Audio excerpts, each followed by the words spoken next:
It's Mrs. Gillum, and I'm the reading teacher at James Elementary and Trail Woods Elementary in the Kansas City Public School System. Today, I am here to share with you a good reader skill. Good readers focus on the character when they read. If you try to get to know the character in the story, you get more out of the story that the author is trying to tell you. So, good readers look at a character's traits on the outside, the ones you can see, and on the inside, the ones you can't see, the ones about the character's thoughts and words and the things that they do. Well, today we're going to look at the character traits inside the main character of the story. The story that I brought for you today is called Babushka's Doll. Now, this is a story about a little girl whose grandmother is from Russia. And the word babushka means grandmother in Russian. So the characters in the story are the grandmother and the little girl Natasha. Now we are focused on the little girl. This is Babushka's Doll by one of my favorite authors, Patricia Polacco. It wasn't that Natasha was a truly naughty child. She just never understood why she had to wait for things. Babushka, Natasha said, for in Russian, babushka means grandmother. Please stop doing the laundry and push me in the swing. My darlings, Babushka said, I have laundry first. Would you like to help me? No, said Natasha. I want to swing now. Here in the picture, we can see grandmother doing the laundry, and you can see Natasha saying no, she wants to swing right now. Aren't you finished yet? I want to go for a ride in the goat cart. My precious, Babushka said, I must hang up these clothes while the sun is shining. But the sun will be shining all day. I want to go now. Take me, said Natasha. So here is grandmother trying to get her work done, while Natasha tugs at her and demands that she come and do something now.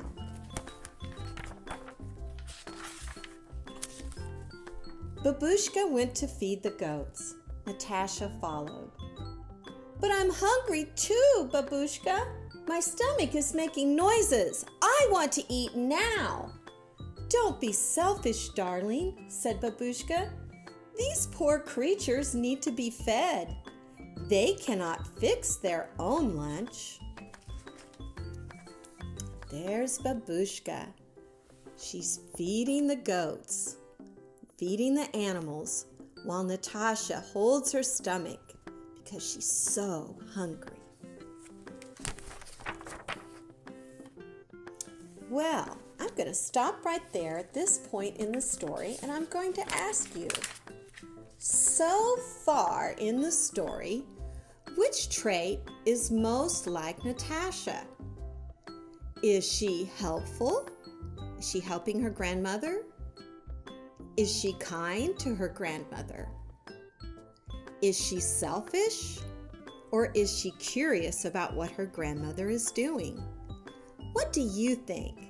Do you think she is helpful, kind, selfish, or curious?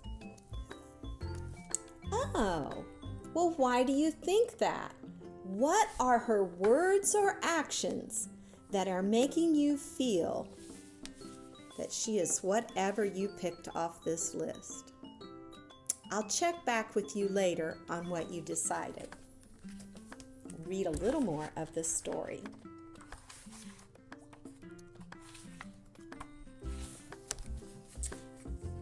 Now I am finished, said Babushka. Now we will have lunch.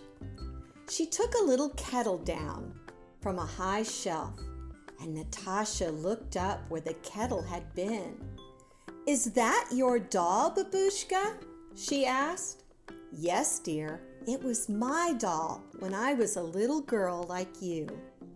"Did you play with her all the time?" said Natasha.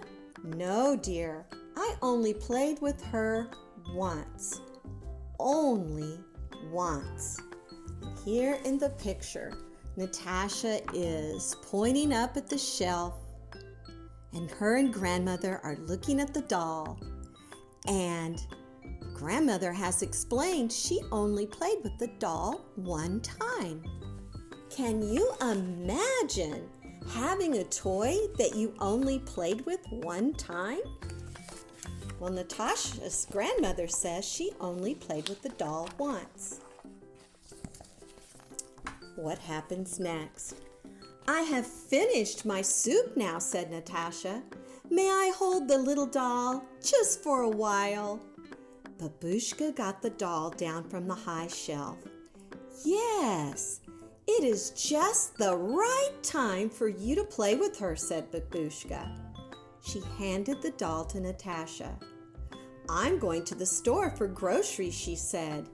"You may play with the doll until I get back." And here's Babushka handing the doll over to Natasha. And Babushka is going to leave Natasha at home with the doll. And something is going to happen. As soon as the door closed behind Natasha's grandmother, something happened. The little doll began to move. She jumped to her feet and did a little dance. For a moment, Natasha was frightened, but then the doll called, "Come on, Tasha, let's go out and play." And there's the doll coming to life and asking Natasha to go out and play. Natasha and the doll ran and ran until Natasha could run no more. As soon as Natasha sat down to catch her breath, the doll said, "Get up, Tasha. You get up now. I want to play."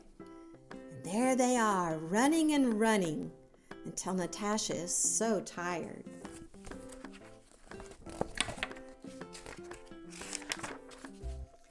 "I'll swing you on the swing," Natasha said. "Whee!" the doll squealed. "Push harder. I want to go higher." Natasha pushed the doll higher and higher, but soon she grew tired. "Don't stop, Tasha," cried the doll. "Don't stop. I want you to swing me higher." And look at that. Natasha does not look very happy. She's pushing the doll as hard as she can, but the doll wants to go higher and higher.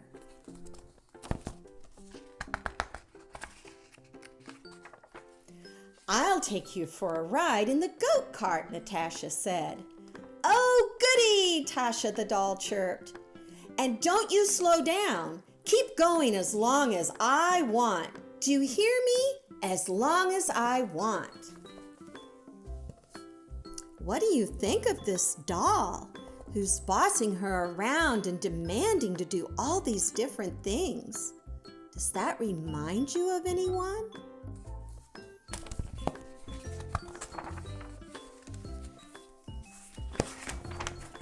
Soon Natasha couldn't lead the goat cart any longer.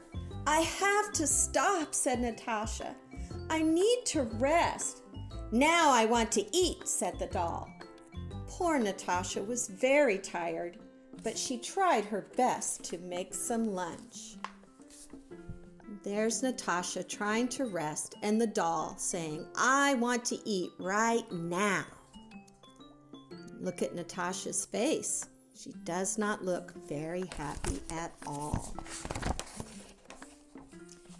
Babushka's doll spilled the tea.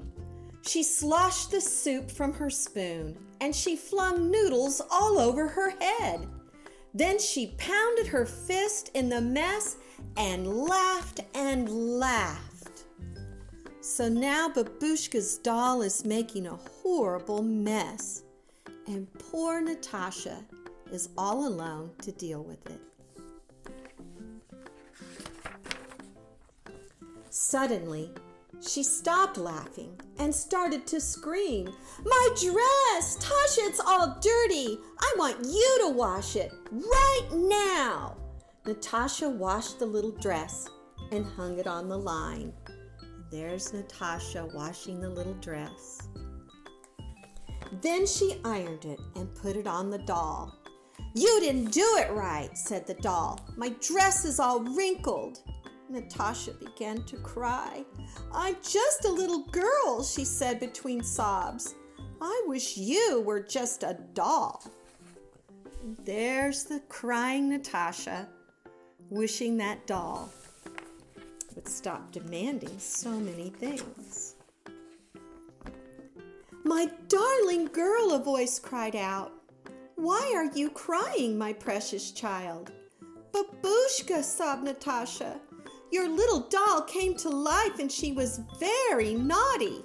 All she wanted me to do was work. She never let me rest. She made me iron her dress and I don't even know how. I'm just a little girl." There, Babushka said. "You must have had a bad dream."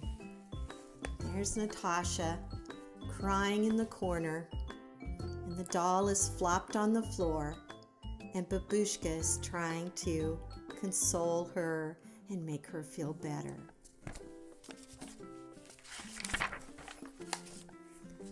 "Maybe," said Natasha. Her grandmother smiled and held Natasha closer. "From now on, you can play with the little doll anytime you want."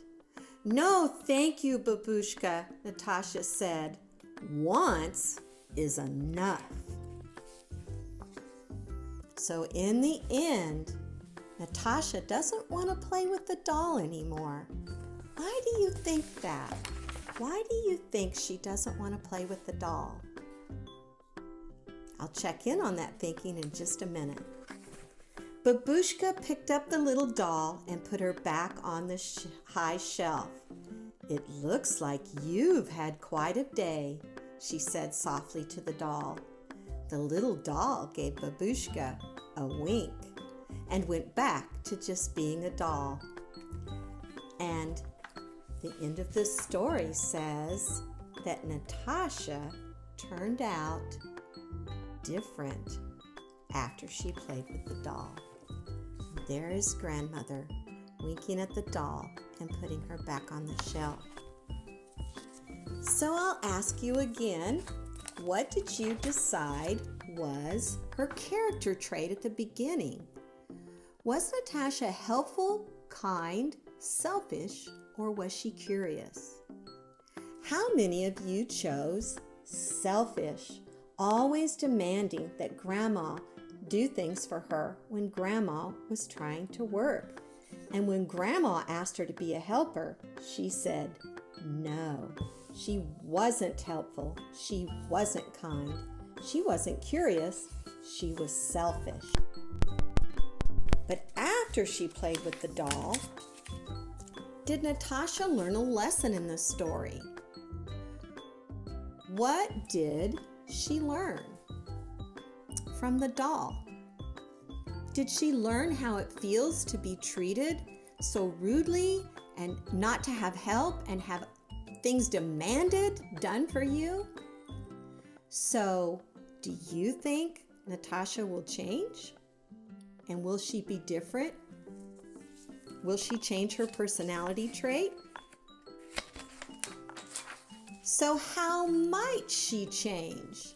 Do you think she might become a little more helpful?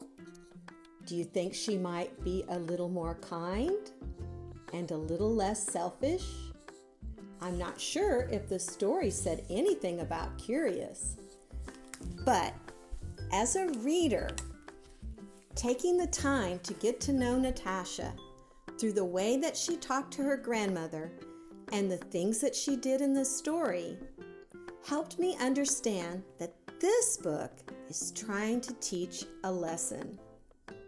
So what lesson did you learn from this story? Is it better to be helpful and kind and patient, or selfish? I bet you're making the right choice right now. Well, I really appreciate you sharing this time with me today to read this book called Babushka's Doll by Patricia Polacco. And the next time you see me, I will share more skills about what good readers do to become better readers. See you next time. Bye.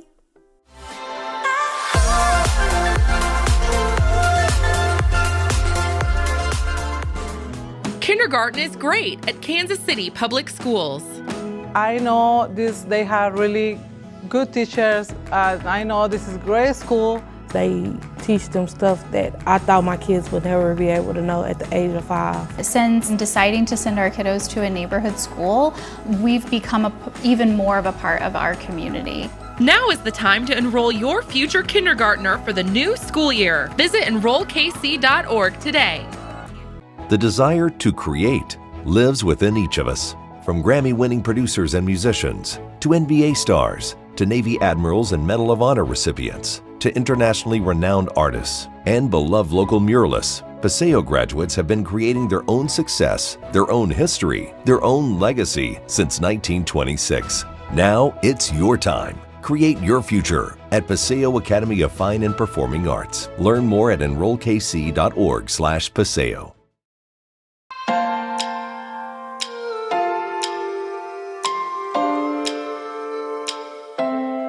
Hi, this is Miss Lu, and welcome again to Chinese for Beginners. Okay, so today we're going to learn about 颜色, colors. To begin with, like usual, we'll do a review of the things we learned last time. So last time we talked about the Chinese zodiac, the 12 zodiac animals. Let's do a review first, see if you can still remember how to say them in Chinese. Okay, together after me. 鼠 牛 虎 兔 鼠牛虎兔 and then 龙 蛇 马 羊 龙蛇马羊 猴 鸡 狗 猪 猴 鸡 狗 猪 Okay, so these are the 12 zodiac animals, and we also talk about the personalities of each zodiac. So I believe you already did your homework and see if they really match your personality in real life. Okay, so those are the 12 zodiac we talked last time, and today we're going to learn about colors. Okay, so our objective is I can name 9 colors in Chinese. And things you may need is still a notebook and a pencil to take notes. Okay, I'll give you about 10 seconds to get ready to learn.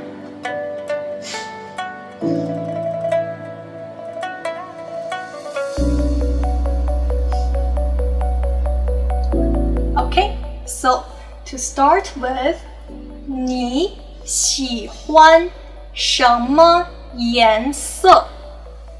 你喜欢什么颜色？ Now I would like you to interact with me. Okay, so 你喜欢什么颜色？ What color do you like? Now we're going to say the 9 colors we're going to learn today, and I would like you to answer my question when I ask which the color you like it or not. Okay, let's start. 你喜欢红色吗？喜欢不喜欢 Okay, so interact with me and then answer it. 你喜欢红色吗？喜欢不喜欢你喜欢橙色吗？ If you cannot see the color clearly, it's the orange color. Okay, the color orange. 喜欢不喜欢。你喜欢黄色吗？喜欢，不喜欢。你喜欢绿色吗？喜欢 or 不喜欢。你喜欢蓝色吗？喜欢，不喜欢。你喜欢黑色吗？喜欢 or 不喜欢。你喜欢紫色吗？喜欢 or 不喜欢。你喜欢白色吗？喜欢 or 不喜欢。你喜欢棕色吗？ If you cannot see clearly, it's the color brown. Okay, the color brown. 棕色。喜欢，不喜欢。Okay, so these are the 9 colors we're going to learn today, and I would like you to take notes of the pinyin, which is the alphabet of the colors. So when you are by yourself, you have notes to study over. Okay, so as we learn together, take notes. Okay, together with me. 红色，红色。红色 the color red 橙色橙色橙色 okay, so to make it more obvious, this is the color orange. Okay, the color orange 黄色黄色黄色 the color yellow绿色，绿色，绿色 the color green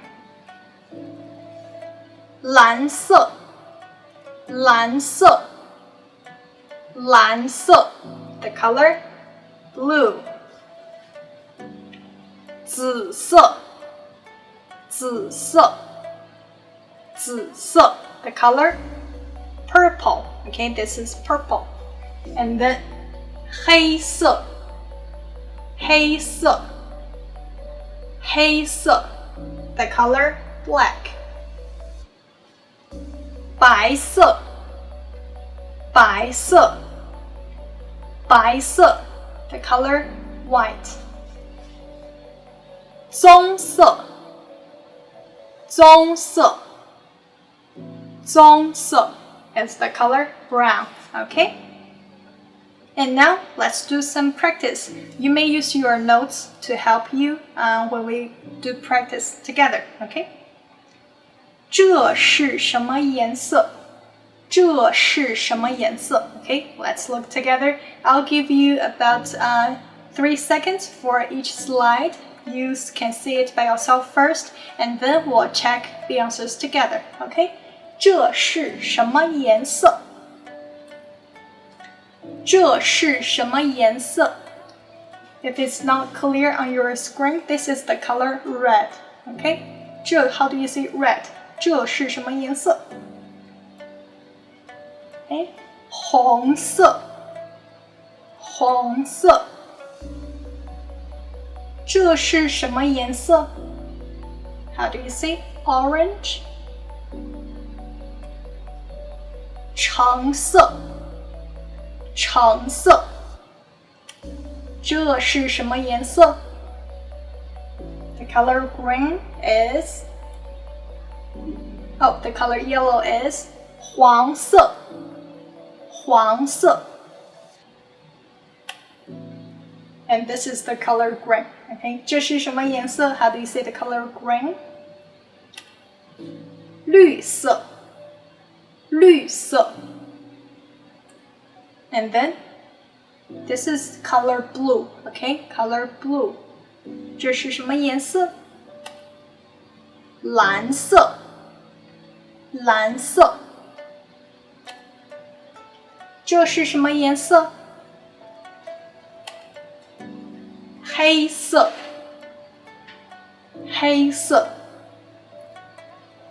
这是什么颜色？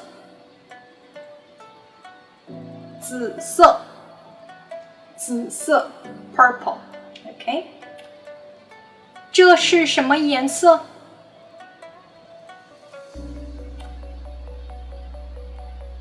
白色，白色 ，OK， the color white。这是什么颜色 ？Brown， this is brown， OK。棕色，棕色 ，OK。So we learned how to see the colors and what are some meanings of colors in Chinese culture. So first, we all know that Chinese people like the color 红色 because we consider color 红色 as a lucky color. So especially for weddings or celebrations, you can see red all over the place, especially during the Chinese New Year time. The color red is used widely. But there's one taboo about the color 红色. We do not use a red color to write people's name in Chinese culture. So there are two stories about why we don't use red pen to write people's name. First is because in ancient time, the Chinese emperors, they will use red pen to give comments. So they consider red as the color that the emperor is using. So to respect him, people will not use the color red. But also there's another origin says that in ancient time, so people who are sentenced to death, their name will be written in red, in the color red. Okay, so that's like unlucky. So we don't use the color red to write people's names in Chinese culture. Okay, and then 白色, the color white. So different from Western culture, which 白色 is widely used on weddings. So 白色 in Chinese culture are widely used on funerals. Okay, and then 黄色, the color yellow. So the color is used in ancient time. Is used widely by the emperor and the royal family. So it symbolizes dignity and power. And then 黑色, 黑色 in Chinese culture symbolizes serious and justice. And then 绿色, green, so it symbolizes chivalry. And here's a fun fact to tell. So when you give gifts to your Chinese friends, do not give them a gift as a green hat as a gift, because a green hat in China means if someone cheated on you, then that person give you a green hat. So you don't want to give a gift to your Chinese friend. You don't want to give them a green hat. Okay. And then colors. They are widely they can express the personalities, especially in Chinese operas. So Chinese opera, you can see there's dramatic use of colors in the faces of the characters. And as you can see, there's main color on each face, and this color can represent the main characteristic, the personality of the character. Okay, so for example, the color 红色, 红色. So symbols loyalty, brave, and positive characteristics. 黑色, justice, selfless, fair. 白色, the cunning, serious. 紫色, honorable, calm. 黄色, brave, fierce. And then gold is usually the color for God in Chinese operas. And then 绿色, lively, strong, chivalry. 蓝色, modest, dignified, and just. Okay, so here are the 9 colors we learned today. Let's go over together. 红色, 橙色, 黄色, 绿色, 蓝色, 紫色,黑色、白色、棕色。Okay, and we also talk about the express of colors may express different personalities in Chinese opera. And here in this picture, as you can see, here are some opera masks made by my students. So some students created their own mask and using dramatic colors. So I would like you give you a homework, which is to make a Chinese opera mask. Okay, so please search and make a mask by yourself. You may create a mask, use different colors of your own choice, okay? Or you can just use the original ones, and then but you will need to explain why you have the colors you used. Do some research about personality and the color in Chinese opera, and you're going to explain the use of the color and how they connect to the personality of your character to your audience. Okay, so above are our lesson for today. We learned about the colors and the meaning in Chinese culture, and also some opera mask related to personalities. And I hope you enjoyed our lesson for today. It's my pleasure to have you in my class, and I'll see you next time in World Languages.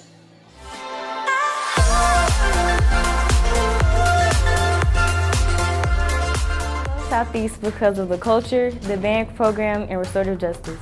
I love Southeast because of the academics, sports, and students. I love Southeast because of the people, the energy, and the advanced classes.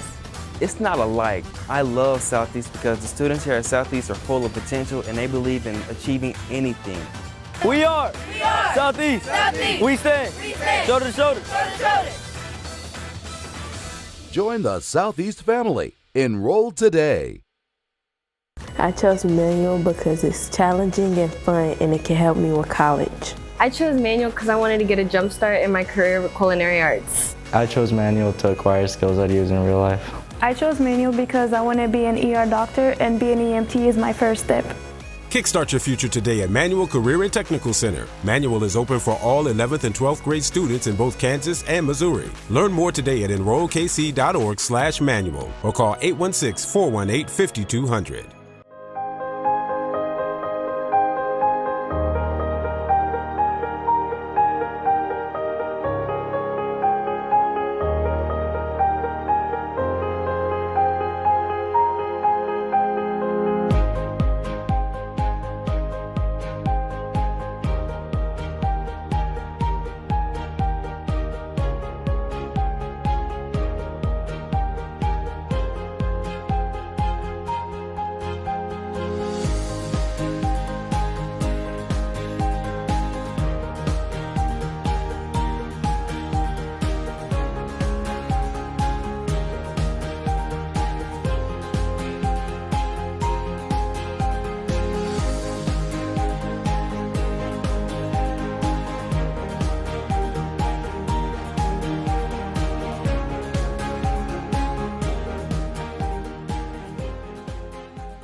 Good morning. Welcome to KCPS Homeroom. My name is Paul Turner, Social Studies Coordinator for KC Public Schools. Today we're going to talk about the tensions rising in the colonies between the French and the English. Alright, what you need today is a pen and paper so we can get started. 1, 2, 3. Alright, today we're going to talk about the factors and the tensions led between the colonies in basically the new colonies. And we're going to talk about how we explain how contact with Europeans devastated Native American civilization with disease and aggression. You guys are going to get introduced to basically George Washington. Prior to basically the colonies setting up, the way that they did, the English colony stopped basically east of the Appalachian Mountains.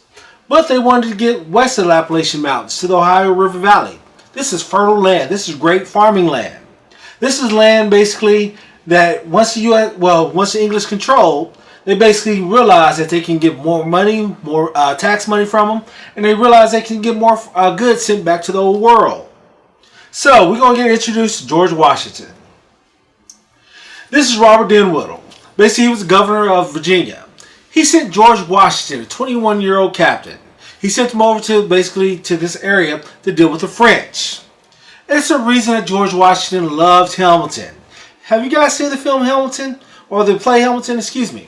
Basically, this play, George Washington was reminded of himself in his youth when he dealt with Hamilton. So when he went over there, George Washington basically started a war at Fort Duquesne. This is the area where the war, basically, well, they're already fighting the 7 Years' War over in Europe. This is the area where the French and Indian War started. So, 1754, 20-year-old George Washington and 150 men went to Ohio River Valley. Washington attacked these French troops near Fort Duquesne. They killed the French leader. The French laid siege to Washington. Washington had a retreat with his men and a makeshift fort at Fort Necessity. Virginia surrendered. Again, this is that oomph, that manly, that aura that George Washington had, right? This is what reminded Hamilton of himself in his youth. So, Washington's actions in Ohio Valley started the French and Indian War, a conflict basically that spread globally as the 7 Years' War.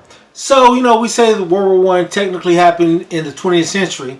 Actually, World War was actually being fought right then during this time frame between the French and the English, alright? So, 1754, Intercontinental Congress was held in Albany, New York, to discuss uniting the colonies against this French threat. So, what came out of this? This slogan that you see today, join or die, right? This is basically all the colonies, all the chopped up snake, right? Imagine if that snake united. So, the Albany Plan failed to unite the colonies. It failed to secure basically help with the Iroquois tribes. The first Intercontinental Congress cooperation was discussed. This was led by Ben Franklin. The British sent General Edward Braddock, basically an inexperienced, poorly armed and soldiers, basically eased the French in their defeat.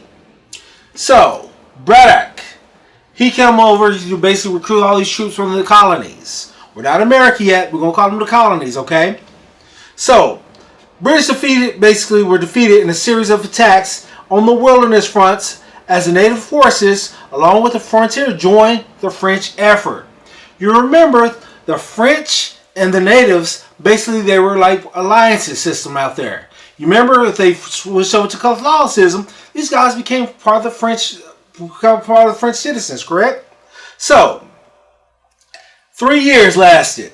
3 years. 1757. William Pitt took control of the British effort and basically refocused the British attacks on Ohio Valley, from Ohio Valley to Quebec. So he knew going through Canada, if they can control the St. Lawrence River, they can basically win this war. So, Pitt took his efforts all the way up to Canada, and he focused on that effort. By 1758, the Louisburg fell to the British, opened up the St. Lawrence River to attack. By 1763, the Treaty of Paris gave Britain all of Canada and the Ohio Valley and almost the land east of the Mississippi River. So now, basically the British took out the French in North America. Great Britain became basically this preeminent power in the world, right? So what happens to the French in this new world? So Great Britain becomes this preeminent power in the world, right? Basically, the undisputed greatest power, especially in North America. British basically victory in North America led to conflicts among the British government and American colonists going forward, along with the Native Americans, right? So this is the British crown. What happens to the French? So the colonists, they started growing basically, they had this huge aura of confidence about themselves. They fought along the British and basically they won a battle against the French. There's also a myth that the British basically were invincible. They realized that some of the British soldiers or the British generals that was coming over were poorly trained. So they started gaining more confidence in their abilities.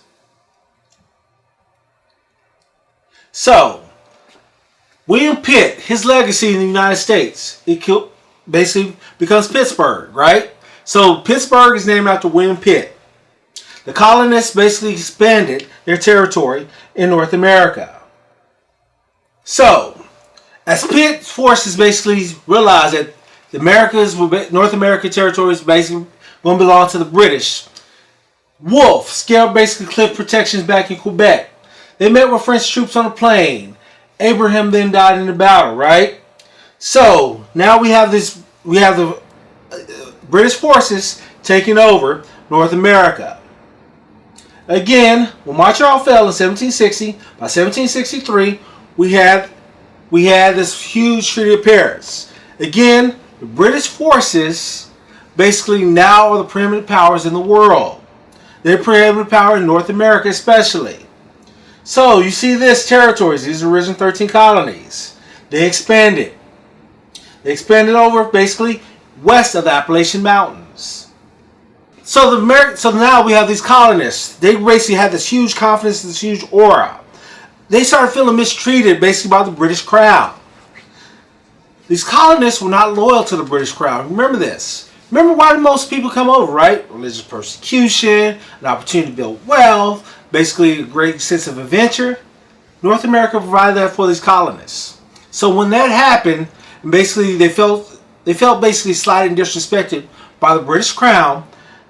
These forces started gaining this power of saying maybe we basically should be independent of basically the British Crown. The British were frustrated with the colonists. They refused to fight and trade. They refused to fight, but they continued to trade with the French and Native American enemies, as they called them. The French and Indian War basically showed the colonists throughout the spectrum of the geography that the barriers of unity began melting away. They realized they had one common enemy. That common enemy is basically going to be the British Crown. So, as we start advancing about 10 to 15 years going forward, we start seeing this dissent. We start seeing these colonists rebelling against this crown. They realized that their future lay within themselves. They realized that the British Crown maybe didn't have their best interests laid ahead. So, let's go back to some of our questions that we asked in the beginning.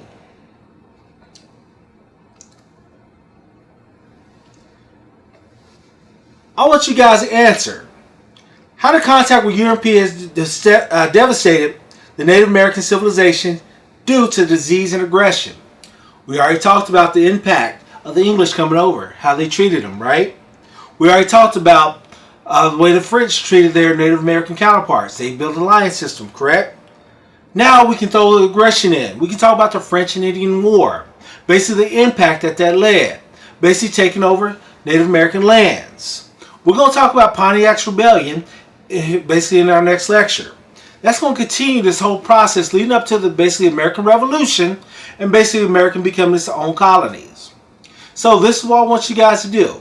While you guys are out there, I want you to basically start making some assumptions going forward. What happens 10 to 15 years down the road? What do you think happens basically to this sense of American society? Well, how about this colonial society?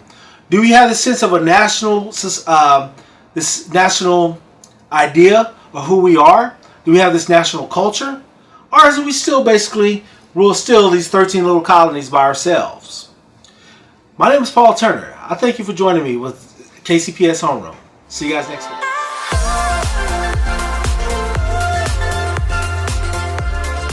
The desire to create lives within each of us. From Grammy-winning producers and musicians, to NBA stars, to Navy admirals and Medal of Honor recipients, to internationally renowned artists, and beloved local muralists, Paseo graduates have been creating their own success, their own history, their own legacy since 1926. Now it's your time. Create your future at Paseo Academy of Fine and Performing Arts. Learn more at enrollkc.org/Paseo.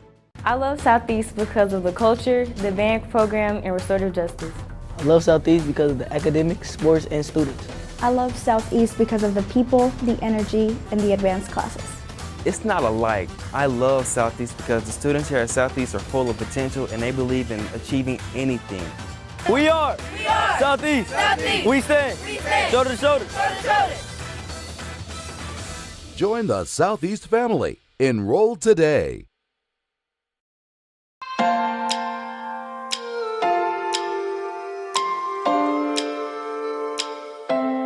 Hello, my name is Paul Turner, Social Studies Coordinator, KCPS Homeroom. Today, we're going to talk about Reconstruction. Last week, we talked about Reconstruction, basically how it got started and the effects of African American free population. Now we're going to talk about the politics of Reconstruction. We're going to bring up certain legal and constitutional issues that arose from basically the Civil War. What should be done with the free black population? One of the questions that we answered on last week. How and when should the southern states be reintegrated basically back to the Union? And what should be done with Jefferson Davis and other Confederate leaders? And what led to Reconstruction? Was it a failure or was it a success? On whose part? Our learning objective. We're going to explain why what were the success and what were the failures of Reconstruction. This is Jefferson Davis, guys. We talked about him last week. After the death of Abraham Lincoln, the vice president became the president. What we know about Jefferson Davis? He was the only Southern senator basically not to leave the Union during the Civil War. So, this basically was an attempt when he became part of the ticket to basically keep the country together. What do we know about Jefferson Davis? Lincoln picked him because he was the only senator from the South not to leave the Union during the Civil War. As a vice president, Lincoln was trying to bridge the country back together, so he picked him for his vice president. He was basically a true Southern gentleman. He did not believe that basically African Americans deserved the rights that they got during this movement. He basically canceled all the gains during the Reconstruction effort once he became the president. We'll discuss this. Also, as we move forward, we start seeing the rise of the Ku Klux Klan. Again, these guys are basically the old bourgeoisie of basically of the American South. They didn't like the rights that African Americans was gaining. The right to vote. So basically, they started leading political office. Basically, this irritated a lot of the men in the South. So again, these are basically our congressional representatives during Reconstruction from many southern states. Again, a lot of African Americans. So, Southern whites hated this term called scallywags. They accused the Northern basically politicians of profiting from basically Reconstruction. They thought this just basically was plundering the Southern treasures during Reconstruction. Scallywags is defined as Northern Republicans during Reconstruction, often put personal profit above the country. The term is used divisively in the white Southern Democrats who oppose Reconstruction legislation. Southern whites hated the political active blacks that outranked them. Again, this even happened in the Republican Party.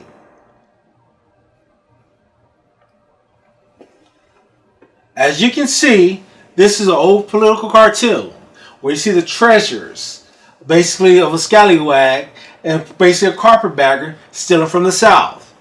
Carpetbaggers, basically, this is a person from the North seeking power and wealth in a war-torn South. You remember, after the Civil War, the South's economy was basically devastated. Cotton was basically at the bottom because now European powers started going to Egyptian cotton, which is softer and feels better on your skin compared to American cotton.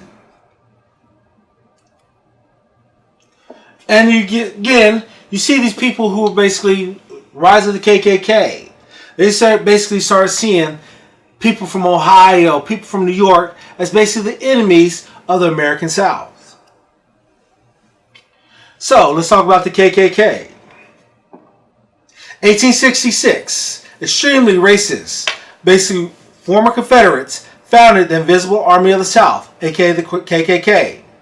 Their job was to basically scare blacks, not from voting or seeking jobs. Often used violence and terror. They were started in Pulaski, Tennessee. Here are the two prominent leaders of it, Nathaniel Bedford Forrest and George Gordon. How did we get here? And again, it starts with leadership. You had many people basically exposing these thoughts and these ideas of the Ku Klux Klan. How did we get here again? It starts with leadership. Andrew Johnson came from a very humble background. This is basically his house that he grew up in. Very small, right? He wasn't these elite politicians basically that you saw from Virginia. You know, he wasn't his elite politician that you saw from New York. He comes from a small cabin, right? This is where he was born. This is where he was raised. A very humble background. He served many years in Congress. Again, he was the only Southerner not to leave Congress during succession. So, this basically helped him gain part of the ticket when he ran with Abraham Lincoln in his last term. When Lincoln was killed, he ascended to become the President of the United States. A quote, "The better class of them, meaning blacks, will go to work and sustain themselves, and the class ought to be allowed to vote on the grounds that their loyal Negro is more worthy than a disloyal white man." So he was spending his thoughts of basically why blacks should have the right to vote with the 13th Amendment. He supported states' rights and a strict interpretation of the Constitution. He believed that the Constitution should be the law of the land and shouldn't evolve over time.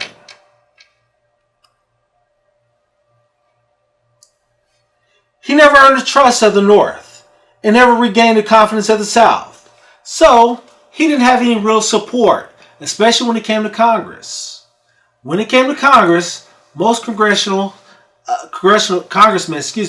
did not trust Johnson. They thought he'd do anything and everything to basically get the votes.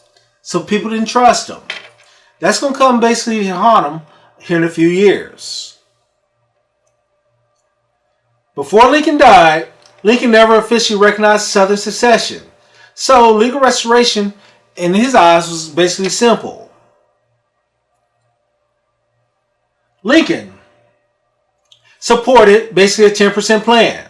Southern states to reintegrate basically when 10% of the state's population pledged an oath to the Union and recognized emancipation for slaves. So again, we talked about this in our last discussion. You remember some of these basically these old slave owners, they were trying to redo slavery, right? But with Lincoln's plan, you had to recognize the emancipation of slaves. What happens to our border states, such as states of Missouri, states of Kentucky, states who never left the Union but are still slaveholding states? That's a question that we need to answer. Radical Republicans like Thaddeus Stevens feared that Lincoln was too lenient basically on the southern states to enslave blacks again. So again, these are our states, our border states, slaveholding states that never left. These are our states that basically were slaveholding states that basically left the Union. Thaddeus Stevens, here's the man. He said that this plan was too lenient and basically will force bondage back on the free African population. So, he came up with a compromise in Congress, the Wade-Davis bill. He demanded 50% rather than 10%. Lincoln vetoed that bill before he died. When Johnson took over, he supported Lincoln's moderate policies. Again, Congress did not trust him. 1865, President Johnson declared the South satisfied all conditions so they could come back into the Union. Again, a Southern man, basically with Southern ideas.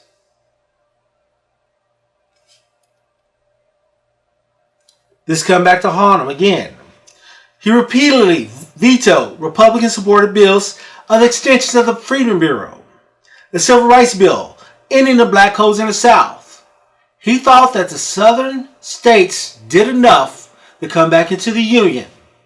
Again, the black codes were a precursor to Jim Crow laws that lasted all the way to the 1960s.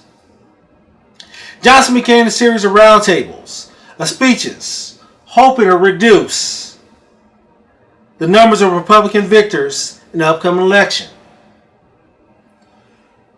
But this was a mistake. Johnson was often heckled by an audience. He responded with mudslinging, which backfired. Anytime a politician starts mudslinging, it tends to backfire on him. because most of these guys are not clean and have passed themselves. So, Republicans actually gained seats in this next election and had veto-proof 2/3 majority in both the Senate and the House. So now, Johnson had no power as president. If he vetoed the law, they had basically veto-proof majorities in both the House and Senate to get the law passed. So, moving forward, now we have certain legal and constitutional issues arisen after the war. Again, Johnson's use of the veto is one of those constitutional issues. Again, what should be done with the free blacks? Now that both the Republicans in the House and the Senate have basically veto-proof majorities, what happened to some of those laws that got vetoed under Johnson previously? How and when should the southern states reintegrate? Again, now Congress got this huge majority in both the House and the Senate. So should they take over basically the integration of the South? So we're going to call that radical? Crap. That's right. Yeah. Let's go back there. Alright. I'll start answering these questions again. Alright, yep. Alright, here we go. 3, 2. Now we have certain constitutional and legal issues started rising after the war. Now we're doing Reconstruction. Now we're starting to do Johnson's use of the veto. Now we start seeing these Republican majorities, 2/3 in both the House and Senate. So now that becomes a constitutional issue. What should be done with free blacks after the war? Remember, all these states started enacting these black codes, right? These are precursors to basically Jim Crow laws. And this basically lasts long until basically the 1960s. How and when should southern states be reintegrated? Does basic Congress take over basic Reconstruction, or do they still allow the president to do so? So now we're starting to deal with some of these issues. Alright, so we still have to decide what should be done with the leaders of the Confederacy. Jefferson Davis is still alive, but he's in jail. What should be done with him? Should he have the right to vote? Alright, so now we have to create an argument that should lead to Reconstruction. Should Congress or the president be in control? So, as we go through the radical Reconstruction, we're going to basically answer all those questions that come forward. We're dealing with now a new president, basically on the opposite side of the spectrum. I want you guys to start thinking about some ideas, some questions for next week. I want you guys to realize that now you're dealing with 2/3 majority in both the House and the Senate. Can they remove the president? Again, that becomes a constitutional issue, right? So, think about that question when we meet again next week, 9 o'clock, here at KCPS Homeroom. My name is Paul Turner, Social Studies Coordinator, KC Public Schools. Talk to you guys next week.